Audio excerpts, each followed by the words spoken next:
Liverpool oo caqabad weyn kala kulantay bacsigii Alexander Isak.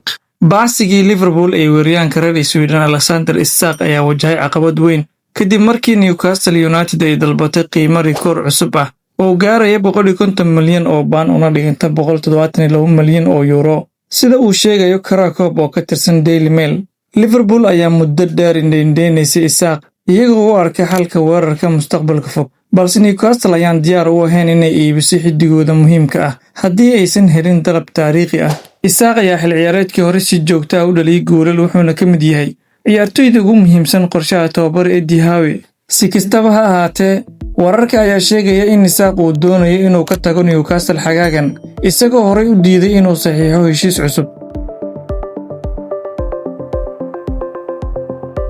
qodobkaasna wuxuu qayb ka ah barnaamijka bandhigga ciyaaraha oo aan mar walba uga hadlo wararkii ugu dambeeyay ee kubadda cagta iyo suuqa kala iibsiga.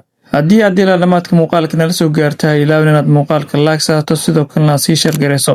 haddii aad nagu cusubtahay nagu soo biir oo ka mid noqo asxaabta nagu xiran. mahadsanid.